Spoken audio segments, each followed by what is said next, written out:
What's up, ladies and gentlemen of the YouTube world? This is Chris, and of course, this is my channel, Barnum11970. Thank you, as always, for checking out my video. All right, guys, what I wanted to talk about is I wanted to do a part 2 of the religion. I got a great response from people, even the people that are very religious. They were respectful. There were no people saying, you're going to die and burn in hell, and we're going to kill you, and we hate you because we don't believe in the same thing that we do. People actually talked about it. So I'm going to talk a little bit further about it. And again, I want people to try and take the emotion out of it. Because on my channel, I'm here to try and help people and try and show them alternative views so you can make a choice. And the thing about programming is they teach you when you're young. They get you to constantly be believing in something and an agenda where you're not supposed to question it. Now, one of the biggest things I saw that people that are highly into their religious beliefs is one of the things that people will say is, well, if you read the Bible, it says this, this, and this. Now, what people have to keep in mind is, can we first of all, can we all agree that man is easily corruptible? Can we agree on that? Considering how many wars we've had throughout history, how many people have been murdered, and how many people have died, and how many people steal, I can pretty much safely say that everybody that sees that question will answer yes, man is easily corruptible. Well, as far as we know, man not only wrote the Bible, but passed it on from generation to generation, where people with certain agendas either took things out of the Bible, put things in, or misinterpreted the meanings of certain words. From the things that I've researched, I've learned, in my humble opinion, is that the Bible is not meant to be taken literally. Now, again, I'm trying not, please bear with me if you're a religious person. Watch this whole video before you comment. I know your first response is going to be, I got to say something right now. Listen to the things I have to say and use logic to put it in perspective. I'm not trying to change anybody. I'm just trying to show alternative viewpoints so you have a choice. With an agenda, they teach you this is the way and that's it. And nothing in life is a straight line. So when you talk about saying, well, the Bible says this and the Bible says that, well, first you have to say which edition of the Bible, because there are so many different variations. Are we talking about including the Dead Sea Scrolls, which are actually written before the Bible? Are we talking about the New Testament, the Old Testament? Are we talking about a Catholic Bible? Are we talking about a Jewish Bible? I'm not sure if they call it a Bible. I'm not Jewish. But what I'm saying is there are different variations, but they were all written by man. And since kings and the church were in charge of writing those very books, because even throughout most of history, the majority of people, even some kings, could not read and write. It was the church that was the ones that made the laws. And if we see things like the Spanish Inquisition, when we look at the Holy Wars, the Crusades, we can see that a lot of wars and a lot of death and a lot of murders and a lot of stealing of wealth has come in the hands of religious people. We'll just put it that way. And the very people that have been condemning the people for the longest time are the ones writing the information in those books. People are corruptible. It's an unfortunate fact, some more than others. I mean, some people will take a bribe to, let somebody on an extra ride at the Ferris wheel. There are some people that'll take a bribe to not pass a law. There's some people that'll take a bribe to murder someone. So there's different degrees. We're all guilty of something, but it's the level. So when you talk about a book that was written by man, how do you know how accurate it is? And how do you know because they've said, even people that research the Bible have said on several occasions, there's a lot of words that are hard to interpret when you're transferring it from one language to another. And another thing you have to consider is a word called slang, where, let's say, for example, I write a book and it gets buried in the desert for 10,000 years. And in that time frame, the English language hasn't been spoken in, let's say, 1,000 years. and somebody comes along and finds that book and tries to decipher each word. Now, let's say one of the things I wrote in the book is saying that, let's just say, I said somebody is a dirty rat. Now, in our terms, in our days, a dirty rat would say a traitor, somebody that's a snitch. We would know what it meant. Well, if they're trying to decipher it and they take the words literally, well, they might think, well, is he talking about an actual giant-sized rat that was unclean? So, I mean, as silly as that may sound, certain phrases that we say now, we take for granted that 1,000 years from now, if they don't speak that language anymore, they would interpret it as literal. So we could be doing that the same. So we can all say that man is corruptible. Man is the one that wrote the book, the Bible. They've rewritten it. They've taken out pages. I mean, this is not arguable. This is fact. So, with that being said, you can't trust everything that's written in there because it depends on what king or what pope was in charge at that time in that century where they decided, okay, this is going to be eliminated from the Bible. This is going to be placed into the Bible. This is going to be rewritten. So it's not like we're born and then all of a sudden there's a bright light in the sky and down comes a book on a beam of light and you hear a voice say, this is my word. This is what I've created. Follow it. Because despite the passion that people have, despite the amount of amazing belief of strength that you have in your faith, you cannot prove that everything that you've been told has happened or is accurate. Because none of you have a video with you and God. Now, I'm not saying, like I said, I'm not saying there isn't a God. Because first of all, God, the word God is not a name. It's a title. Because, like, for example, if you asked what my name was, I don't say human. I would say my name is Chris.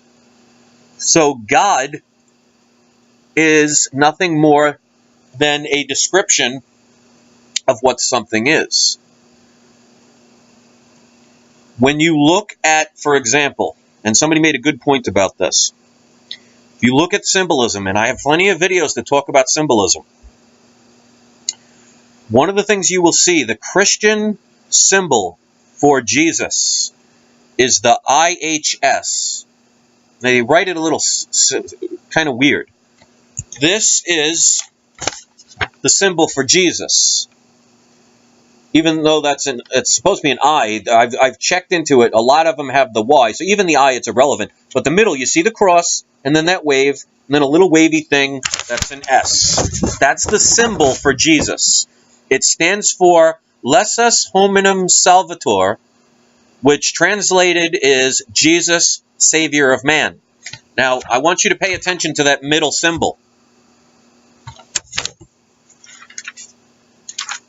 I always talk about planets and how we are part of a system that people worship. That's why they always look at the skies, as above, so below.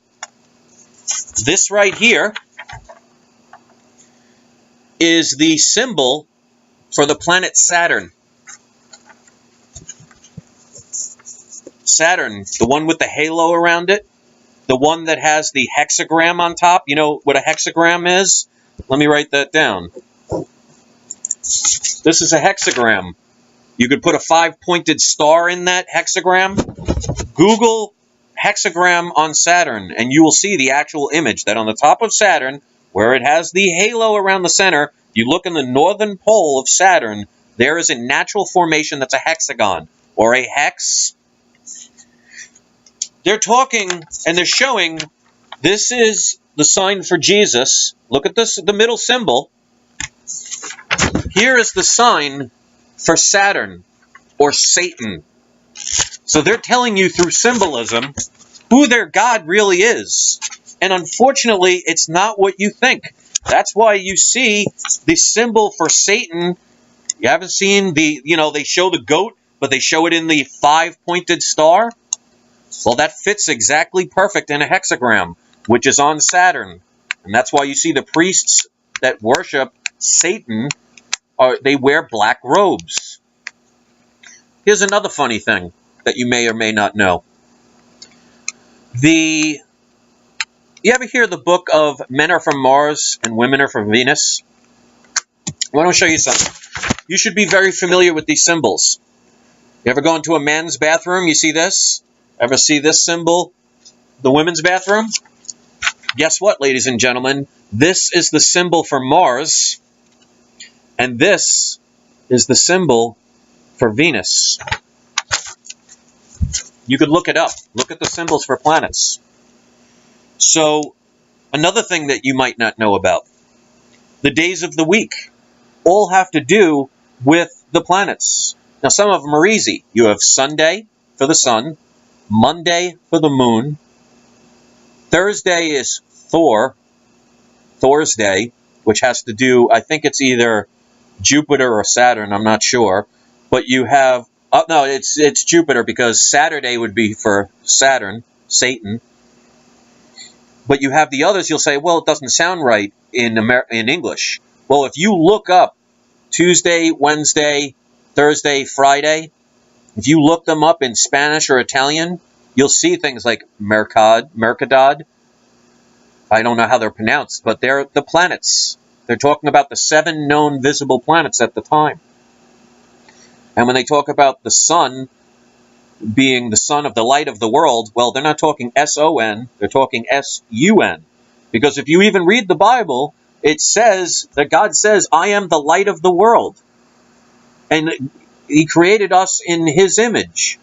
So what they're saying is symbolically that everything comes from the one of the spectrum of light, and we're all made in God's image. In other words, we're all light. Well, last time you checked, if you look at a science book, they're talking about how we're made of atoms. Well, atoms are nothing more than light particles. And you know how they say we all come from one. These are things to think about. The word amen or amen, people are very, very familiar with that. But most people don't know where that comes from. There was an Egyptian sun god. By the way, I find it funny that's the sun god. Which, by the way, here is the symbol for the sun. What does that look like to you? Does that look like an eye? Know the whole Illuminati thing where they have the eye at the top? The sun, the light of the world, coming from the heavens. Think about that.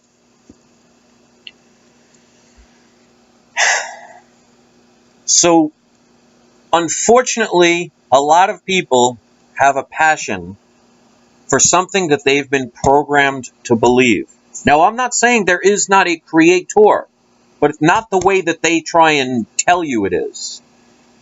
And when they talk about things like, you know, I shall go to the land and I shall call it, the land of God, and I should call it pineal. Well, have you ever heard of your pineal gland? And they say things like, if your eye be single, let it fill with light. Your single eye, your third eye. Well, what about the temples? What are these called? They're talking the right side of the right hand of God. Throw your net to the right side. They're talking about the right hemisphere of your brain. Jacob's ladder. If you look at a medical symbol, you'll see what looks like a spinal cord with 2 snakes intertwining all the way up, which is also the shape of our DNA, what we're made of. Climbing Jacob's ladder. These are things people need to check. And even look at the creation. If you just look at Genesis itself, they talk about how that God created man. They said God created man in our image. Not God created man in His image. Now, that could be a misinterpretation. Let's be fair. But if not, our says more than one. Think about that. And and you could read this. Look at your Genesis Bible. The very religious people. Look at this stuff. When you talk about things like also in Genesis, where they say they created Adam and Eve to replenish the earth. Well, what does replenish mean? It means to do over. So how could Adam and Eve be the first people on planet Earth, if they're replenishing it? Again, that could be misinterpretation. But then that shows there's a flaw in the writing of the Bible, because it was written by man, and man is flawed. Here's another interesting little tidbit you should check into when it comes to the whole Genesis thing. We all know the story about Adam and Eve. Well, here's some funny parts. One of the symbols of God is the infinity sign, because it goes on forever. God is everything. Okay?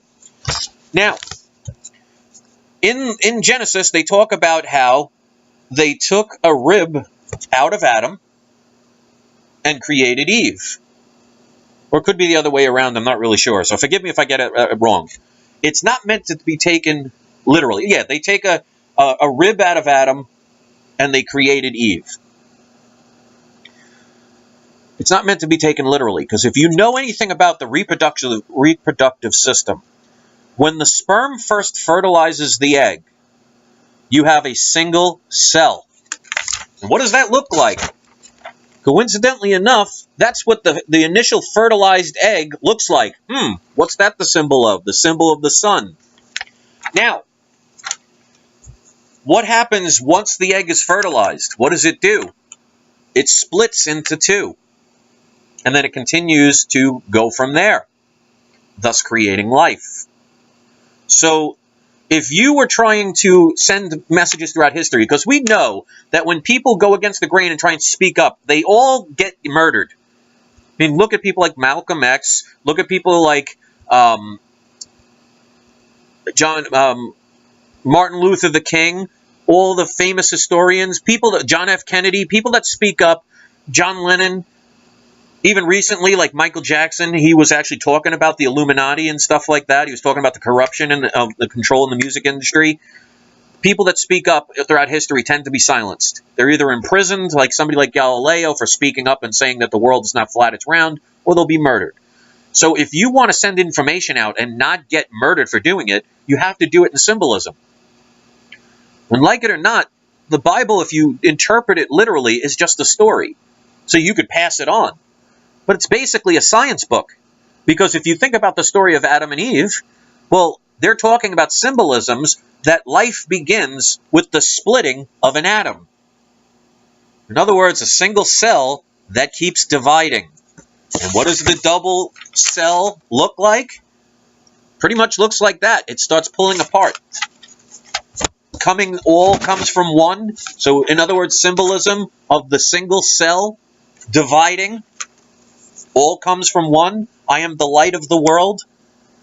So if you were to write a story and you were trying to teach people a science lesson that was written thousands of years ago, that they knew that life began at the splitting of the atom from a single-celled organism into a double cell, and then it continued from there, creating the flower of life, and you didn't want to get murdered for this, you had to make it a story. So what better name to call the guy? He could have called the guy Fred, or Jonathan, or Bill, or Socrates, or whatever. They choose to name him Adam.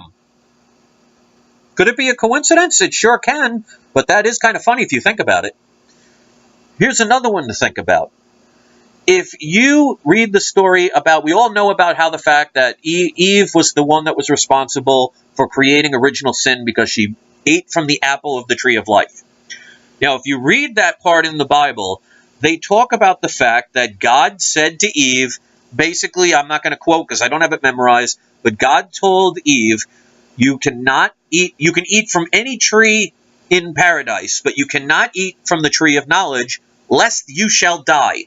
So in other words, what God said is, eat all the fruit you want, just not from that particular tree, because if you eat that fruit, you will die. So what happens? A serpent comes along and starts convincing Eve to eat one of the apples from the tree of knowledge. And Eve says to the serpent, who is supposed to be the devil or Satan, says, well, I can't eat from the tree of knowledge because God said I will die. And the snake said, no, you will not die. She ate the apple. She didn't die. Think about that. That means the supposed whatever God that said you are forbidden to eat from the tree of knowledge, lest you shall die. When she ate from the tree because the snake said, no, you won't die. When she bit into the apple, she didn't die. So that means the person that told her originally lied.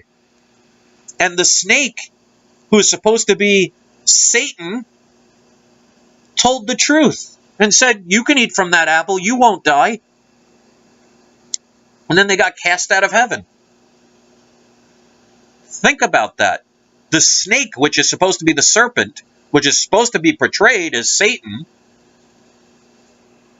is the one that told the truth, while the one that said they were God lied. Now, is God supposed to lie to his creation? And if you think about it, if you know anything about the whole Bible story of Satan, Satan was God's first angel, and he was jealous of man. And Satan had the ego of wanting to be God. So wouldn't that make more sense that if there was that Satan, that he was the one that would lie? And that the real God was actually the snake trying to say, no, you won't die?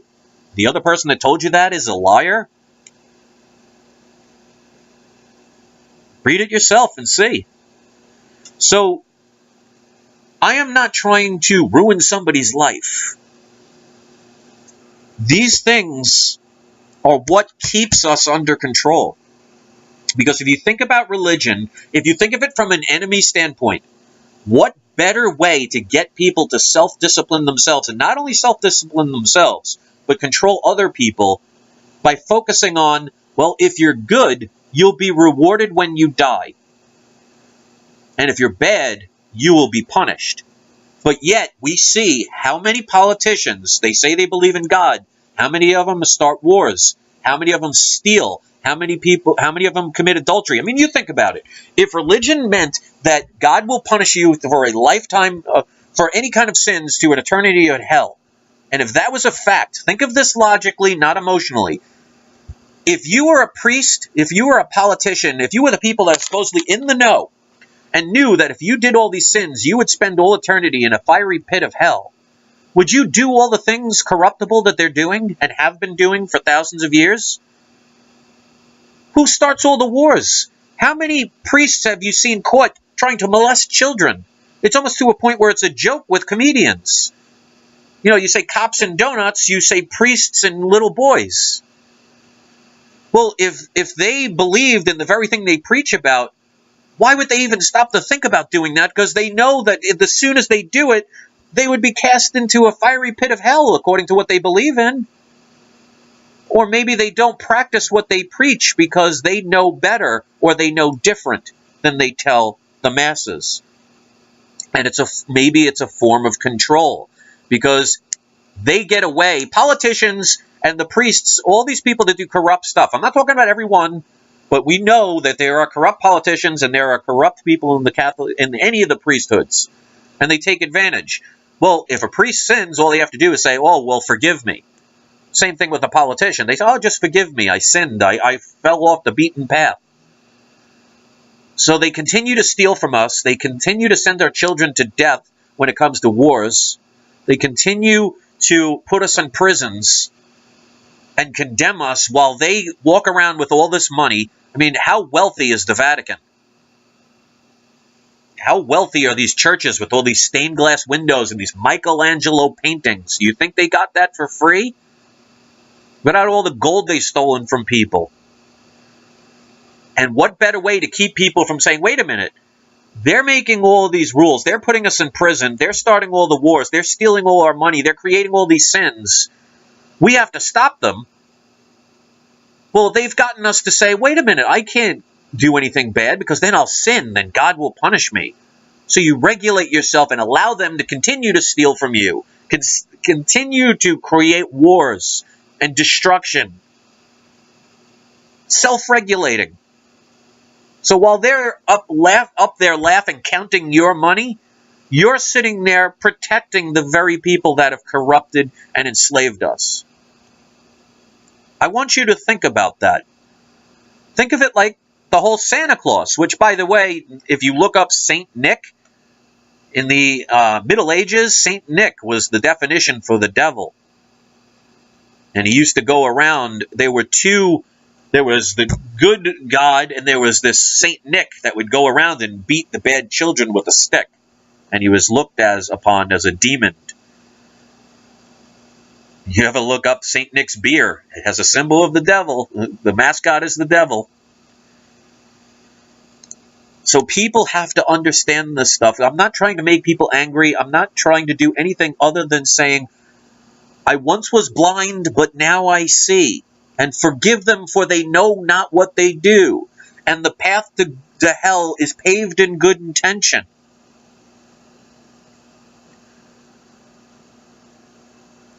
I care about everybody. I may not say things perfectly. I may not do everything perfectly. I might not have the best personality or the best looks or whatever. But I am very sincere in my effort to try and help people see their own enslavement that's right before them. And how you that are very religious to the point where you will hate somebody like me and judge somebody like me and say things like, I will burn in hell. I still love you. I still care about you. And I'm trying to help you see that you're protecting the very people that have enslaved you. Because everything that you've learned has been told to you. Whether you want to understand that or not, when it comes to a God, when it comes to a Jesus, when it comes to the Bible, you weren't born with a Bible attached to you that was written in the heavens. Just personally for you. All of a sudden a laser came out of the sky and wrote this particular book and said, that's your book. You were given it to you by man, who is easily corruptible. This is not something that is up for debate. And the powers that be, the ones that are stealing from us, the ones that are starting all the wars, they don't want people to revolt and stop them from what they're doing. So they've created the religion to make you check yourself. And there will be people who will want to injure me or be mad at me or wish harmful things on me that are supposed to be religious. And if you think about what God really is, it's a singularity. One consciousness, the one spectrum of light. Because light moves at 186,400 miles per second, which gives the illusion of it being everywhere. Now they say God is everything, God is everywhere. Well, if you went to a racetrack that's a mile long, and you had a race car that could travel the speed of light, when you snap your finger and counted to 1, it will have went around that mile track 186,400 times. Which is so fast, it would look like it's everywhere on the track. I mean, look at a house fan. That thing's going pretty darn slow, but yet when it's spinning, you can't really see the 3 or 4 blades. They start looking solid. And that's moving at what? 25, 30 miles an hour at best? Maybe 40 miles an hour? Just imagine 186,400 miles an hour. It would look solid. It would be faster than your eyes can see movement. It would look like the blades are everywhere. Well, if you think about that from a scientific standpoint, isn't that what the whole thing about when they talk about God is nothing more than a singular consciousness made of light, and we are made in that image? In other words, we're light beings, and light can never die. It can only transcend, and there are different levels of it. That's why you can't see microwaves. That's why you can't see ultraviolet rays. You can't see radio waves. They're on a different spectrum. That's why you only can hear a certain amount and see a certain amount. According to the universe, we're pretty much blind. There are so many things out there that our eyes cannot see. And we take for granted, and people have programmed us to believe that if something's not there, we can't believe in it. So they take a God, an idea, a thing that can create peace, because the true basis of all religions is about love. It's about loving thy neighbor, honoring thy father, being good to one another. So how did all the wars in the name of God come into it? What about all the hatred and all the judgment? You know, he who is without sin may cast the first stone. People think they're so religious, and yet they're so judgmental. If you have nothing but love in your heart, then you've found the real reason of spiritualism. But they've converted it into a commercial idea to sell you a product. And they made God into a bearded white man who sits on a cloud, who says he's unconditionally full of love, but if you eat meat on a Friday, you burn in hell for all eternity. They're trapping you into regulating yourself. In other words, if you're a good little soldier, if you're a good little slave, you do what you're told without question, and you don't try and stop the people from stealing from you and beating you down and putting you in jail and sending your kids off to war to die. Well, if you be a good little slave and pay all your taxes and give us part of your money and do what we tell you, well, when you're dead and no longer of this earth, we'll reward you with a nice little section of clouds in the sky that we call heaven. And if you're bad, in other words, if you don't do what we tell you, if you question your faith, then you're going to go into a fiery pit of hell. But God still loves you. They've commercialized it, just like they do everything. It's all about money, control, power, and fear, and regulation. Only they've mastered it. They don't have to send out soldiers to keep you in line. We're all doing it to ourselves. Because how many people have actually watched to this end? And if you've watched this, say, Chris, I've watched it this far. There you go. I don't want to get into anything that makes somebody say something they don't believe in. So, think about those symbols that I told you about. Somebody asked me why the symbol for Jesus has the same symbol as Saturn, with the halo around it and the hexagram on top. They're not talking about Satan, a person. It's symbolism for misunderstanding what the words really mean. Son of God, they're talking about the actual sun. We're all made of light. Well, what are we made of? Stars? You ever hear of a star child? And we're made of stars because when a supernova explodes, it creates planets and creates the life on those planets. So if you think of it from a scientific point of view, you ever wonder why we call our kids youngsters or young stars? Why do you think even the Robin Williams, when he died, look at the tweet that his daughter wrote, said, "You are now a star in the sky"? Maybe they know a little bit more than the average person. Maybe that's why the Vatican, which is his own country, has secret underground chambers full of thousands of years of knowledge that you're not allowed to see. Anyone ever ask why? Anybody want to know what that stuff is? Why are they not sharing with the world?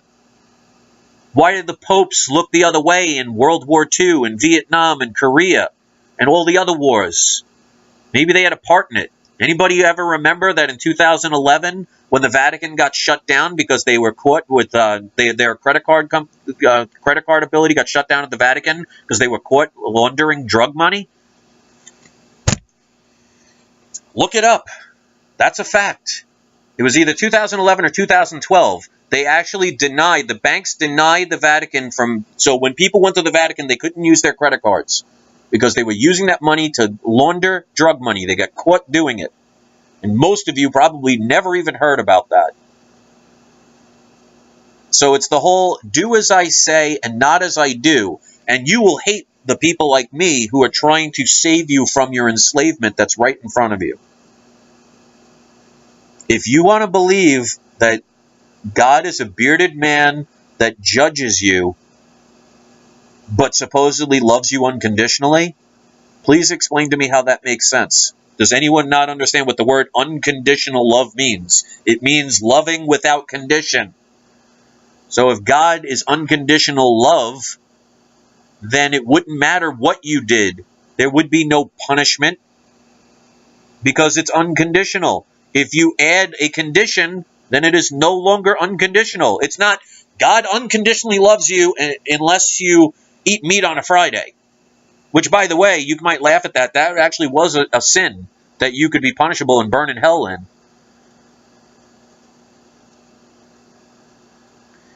How many priests have been found to be homosexual?